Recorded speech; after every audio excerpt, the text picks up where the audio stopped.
Assalamualaikum warahmatullahi wabarakatuh. Halo teman-teman, di sini kami dari kelompok 7 akan menampilkan video untuk menyampaikan materi wawancara karyawan. Baik, yang pertama di sini ada definisi wawancara atau interview. Jadi ada dua pengertian. Yang pertama, interview merupakan prosedur yang dirancang untuk mengumpulkan informasi dari tanggapan lisan seseorang terhadap penyelidik lisan.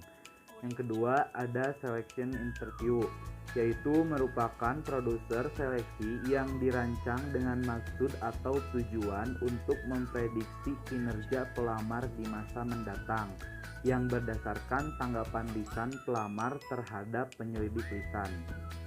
Selanjutnya di sini ada jenis wawancara. Wawancara dapat diklasifikasikan berdasarkan 3 macam. Yang pertama, bagaimana wawancara terstruktur, yang kedua, isi wawancara, dan yang ketiga, bagaimana wawancara dilakukan.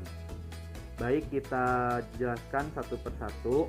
Yang pertama, bagaimana wawancara terstruktur. Ini dibagi beberapa macam. Yang pertama ada wawancara terstruktur atau terarah.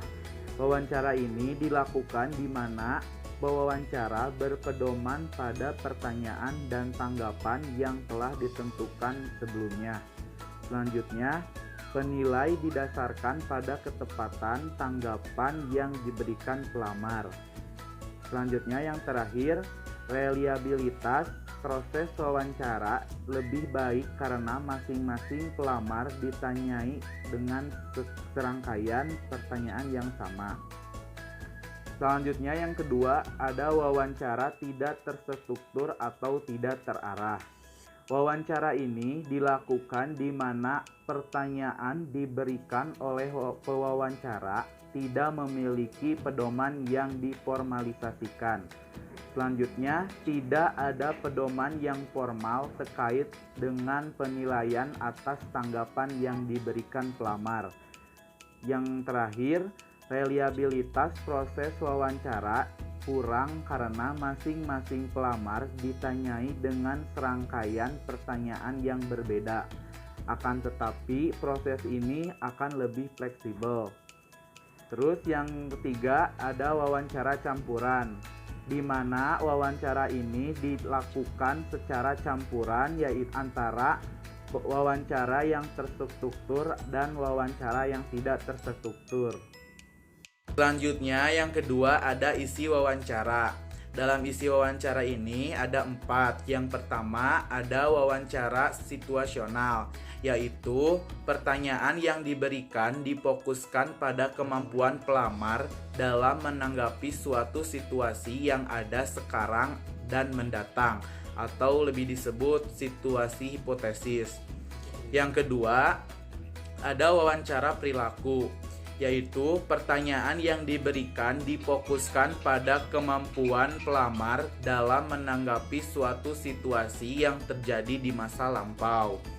Yang ketiga, ada wawancara yang berhubungan dengan pekerjaan, yaitu pertanyaan yang diberikan tidak berkisar pada suatu situasi tertentu, akan tetapi lebih difokuskan pada kemampuan pelamar dalam menangani aspek tertentu terkait dengan pekerjaan yang akan diisi. Yang terakhir yaitu ada wawancara stres, yaitu di mana pertanyaan yang diberikan bersifat menjengkelkan dan cenderung kasar, serta dikemukakan dengan cara yang tidak ramah. Hal ini dimaksud untuk mengetahui tingkat stres pelamar dalam menghadapi tekanan pekerjaan ataupun perlakuan yang tidak pantas. Selanjutnya ada bagaimana cara wawancara dilakukan. Yang pertama ada wawancara 1 lawan 1, yaitu pelamar hanya diwawancarai oleh seorang pewawancara. 2 orang bertemu, yang mana seorang sebagai pewawancara, atau biasa kita sebut sebagai HRD, Human Resource Development, dan yang lain sebagai yang diwawancarai atau yang kita sebut sebagai yang melamar kerja. Yang kedua ada wawancara berurutan, yaitu pelamar diwawancarai oleh beberapa wawancara secara berurutan. Di dalamnya ada wawancara berurutan yang terstruktur atau serial, yang artinya masing-masing wawancara menilai pelamar berdasarkan sebuah bentuk evaluasi buku. Kemudian ada wawancara berurutan yang tidak terstruktur, yaitu masing-masing wawancara menilai pelamar dari sudut pandangnya sendiri, mengajukan pertanyaan yang berbeda-beda, dan membentuk suatu opini yang independen tentang pelamar. Selanjutnya ada wawancara perilaku atau behavioral, yaitu pertanyaan yang diberikan difokuskan pada kemampuan pelamar dalam menanggapi suatu situasi yang terjadi di masa lampau. Kemudian ada wawancara yang berhubungan dengan pekerjaan, job related, yaitu pertanyaan yang diberikan tidak berkisar pada suatu situasi tertentu, menangani aspek tertentu terkait dengan pekerjaan yang akan diisi, akan tetapi lebih difokuskan pada kemampuan pelamar dalam. Kemudian ada wawancara panel, yaitu pelamar diwawancarai secara serempak oleh sebuah kelompok atau panel. Wawancara dilakukan tidak secara berurutan. Dalam hal ini, wawancara panel membiarkan masing-masing pewawancara mengambil jawaban dari pelamar dengan metode yang sangat mirip dengan yang dilakukan reporter dalam konferensi pers. Selanjutnya, wawancara panel dapat menghasilkan tanggapan yang lebih dalam dan lebih berarti yang diberikan pelamar kepada pewawancara.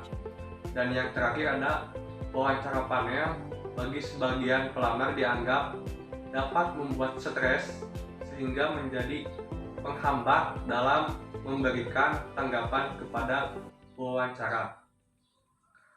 Selanjutnya ada wawancara massal. Beberapa pelamar diwawancarai secara serempak oleh sebuah panel.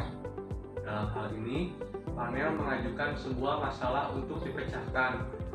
Selanjutnya, duduk kembali dan mengawasi pelamar manakah yang akan memimpin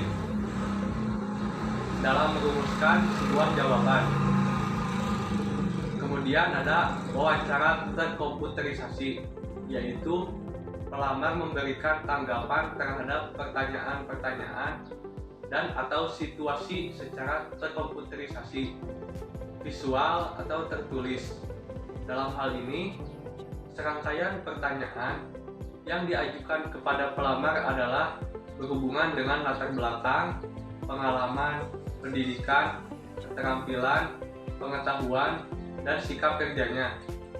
Kemudian, serangkaian pertanyaan disajikan dalam sebuah format pilihan berganda pada suatu waktu tertentu.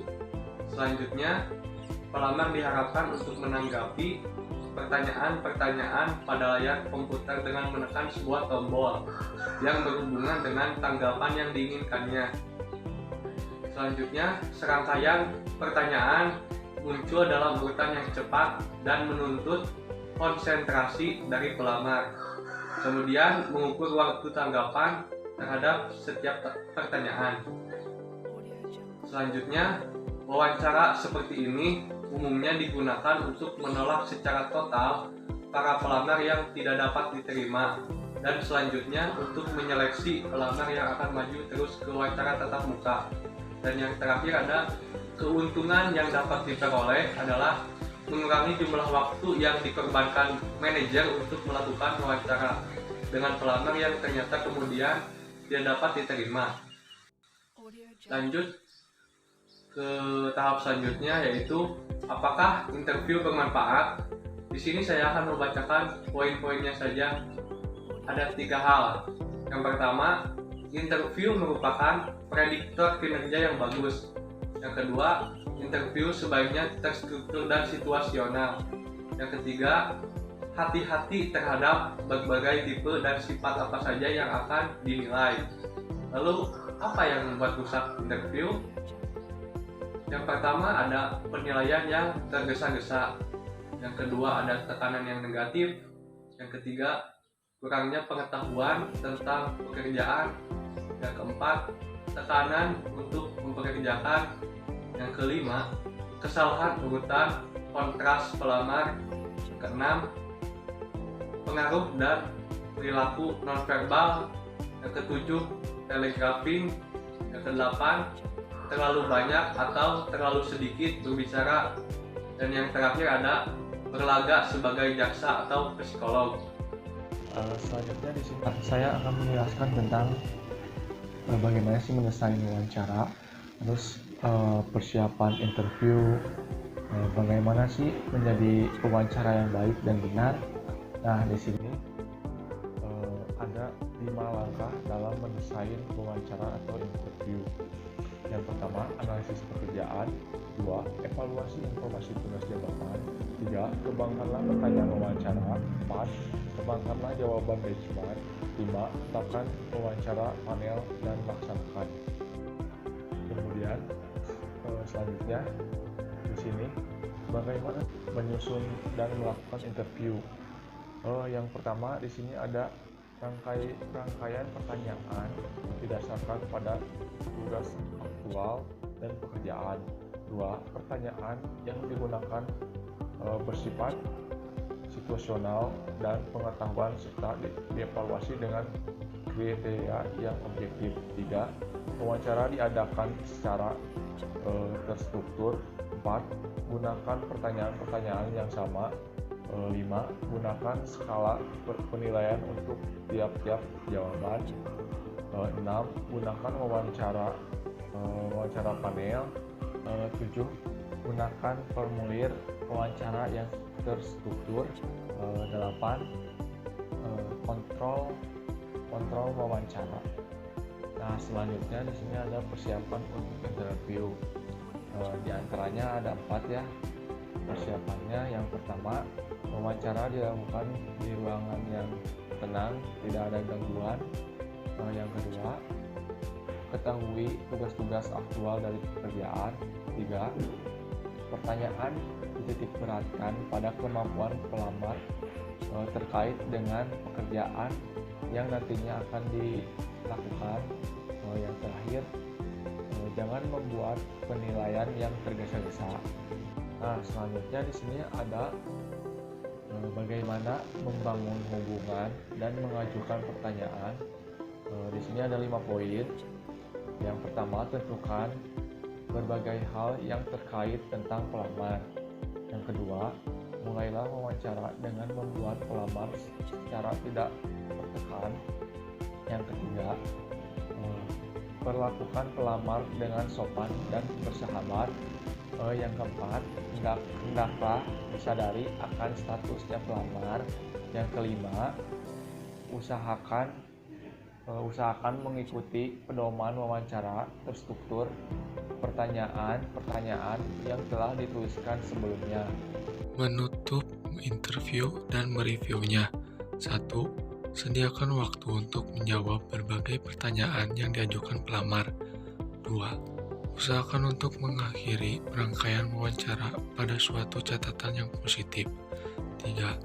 Pelamar hendaklah diberitahu tentang keputusan diterima atau ditolaknya mereka berdasarkan persyaratan yang telah ditetapkan. 4. Tinjau ulang catatan saat melakukan wawancara dan selanjutnya lengkapi berbagai isian pada formulir wawancara yang terstruktur. Bagaimana menjadi pewawancara yang baik? Pewawancara yang baik biasanya melakukan 1. Persiapan dan pelajari berbagai hal yang terkait dengan perusahaan, pekerjaan, dan tata cara merekrut. 2. Ketahui kapan saat yang tepat untuk berhenti berbicara, berpikir, dan mulai lagi berbicara saat mewawancari pelamar. 3. Pahami perilaku-perilaku nonverbal seperti kontak mata, gerakan kepala, senyum, dan lainnya. 4. Mulailah wawancara dengan memberikan kesan pertama yang baik bagi pelamar. Selanjutnya di sini ada kesimpulan dari materi ini. Yang pertama, terdapat beberapa tipe dasar wawancara, yaitu wawancara situasional, wawancara perilaku, wawancara yang berhubungan dengan pekerjaan, wawancara stres, wawancara 1-1, wawancara berurutan, wawancara panel, wawancara massal, dan wawancara terkomputerisasi. Semua wawancara ini dapat diklasifikasikan menurut muatan, struktur, tujuan, dan metode pelaksanaan. Ada beberapa faktor dan problem yang merusak manfaat dari sebuah wawancara. Faktor-faktor tersebut seperti penilaian yang tergesa-gesa, tekanan yang negatif, kurangnya pengetahuan tentang pekerjaan, tekanan untuk mempekerjakan, kesalahan urutan atau kontrak pelamar, pengaruh dan perilaku nonverbal, telegraphing, terlalu banyak atau terlalu sedikit berbicara, dan bergalak sebagai jaksa atau psikolog. Kemudian ada 5 langkah dalam wawancara mencangkup. Yang pertama, rencana, membangun hubungan, menanyakan calon pelamar, menutup wawancara, dan meninjau data. Kemudian ada pedoman untuk wawancara meliputi, yaitu menggunakan pedoman terstruktur, mengetahui tuntunan pekerjaan, memusatkan perhatian ciri-ciri yang dapat dievaluasi secara lebih cermat atau seperti motivasi. Kemudian ada membiarkan peserta wawancara paling banyak berbicara, dan tundalah keputusan Anda sampai selesai. Yang terakhir, ada langkah-langkah dalam wawancara terstruktur atau situasional, yaitu ada 5 langkah dalam wawancara mencangkup. Yang pertama, analisis pekerjaan. Kedua, evaluasikan informasi tugas jabatan. Yang ketiga, kembangkanlah pertanyaan wawancara. Yang keempat, kembangkanlah jawaban benchmark. Yang kelima, serta tetapkan wawancara panel dan laksanakan. Sekian dan terima kasih.